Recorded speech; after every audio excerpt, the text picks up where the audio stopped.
the number was far lower. They first inflation was transitory, and then it was, and it was they projected a much lower number than we're experiencing, I believe, right now. If I recall right, let me just double check that again. Yes, 8.3 is the inflation rate at the moment, is what is at least stated as the inflation rate. As far as I'm concerned, like it's probably closer to fucking 25. Excuse my language. Probably closer to 25 to 35%, in my opinion. Right. No, like, absolutely. Yeah. Because I mean, the gas really just go up year over year, 8.3%. No, it's gone up much higher than that. So once again, so like from a middle class perspective too, on that with gas prices, I feel it's one of the things that people notice the quickest and easiest of all things, because I noticed the moment when it took $100 to fill up my gas tank here in California. I was like, whoa, this all of a sudden just changed everything. This is no longer just before it's almost like your groceries, like, hey, it's just something I gotta go get. I'm gonna go pick it up, go get some gas. Now it's like you have to make a financial decision about how much you're going to fill up your gas tank in terms of your budget. And that's really hard when you don't have any other options but to drive places. Oh yeah. And I mean, with how often we consume gas just because we need to drive everywhere, like, it's inevitable that you're going to start like noticing that crunch. Like, but at the same time, I feel like I can't say some, but like you can already tell that a lot of the wealthier people have already adjusted. Yes.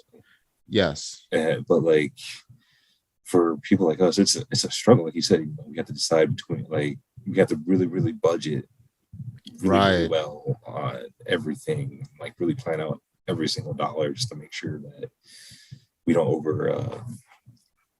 overextend ourselves, and fucking next thing you know, the next month we can, lights are out because we can fucking pay it. Right.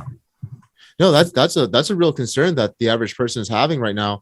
On top of that, credit card debt's going up significantly amongst the average household just to keep pace. Like I thought it was very interesting when the pandemic started. One of the things that everyone did, myself included, actually, was eliminate as much debt as possible. I think the atmosphere at the time just made you feel like, oh, I do not want this on me anymore with what's going on, losing, everyone losing their job and everything for a moment there till unemployment kicked in, and just how crazy everything got. And now everyone's taken on that debt and then some. And it only took, what are we at now? 2 years since, not even 2 years since all the bailout money came out, realistically. I think it's still been less than 2 years since all that. And we're already starting to feel an inflationary effect of that and all the bailout that happened during COVID for, all the government stimulus programs during that time. Oh yeah, like in the first place, like I know it was necessary for the money. I guess in hindsight, when you think about things in hindsight, it wasn't necessary. We didn't need to lock down as much as we had to and whatnot. But like, when you're in the moment, you're not thinking about that. Like you're thinking, everybody's about to die. We need to fucking do things to call this and blah blah blah and all that shit. And so nobody's thinking straight. Yeah, that's really it there too. No one's thinking rationally through all this. Absolutely. But but because of that, we're like, I hate thinking about this because it's like for me, it's not as bad. Like I don't even know. It's hard to say because it's like while you're going through it, it's hard to even like imagine like what you were thinking then to what you were thinking now, and like hindsight of it all, and trying to rationalize a lot of the decisions that weren't rational at that time. Like, you think about like, well, the whole point of today's meeting with the Fed meeting was raising the Fed funds rate by 75 basis points. But you think about when the pandemic started, that's when rates went to basically zero. Essentially zero during that time. So there was just literally free money during this 2 year period of time. I think here, let me go ahead. I'm just going to share the screen real quick here, just so I can have it up on here. Yes, you know what I mean? And the debt's no longer about to be cheap anymore, which is what we're really seeing now. And real quick, I just want to make sure, Steve, are you seeing the screen?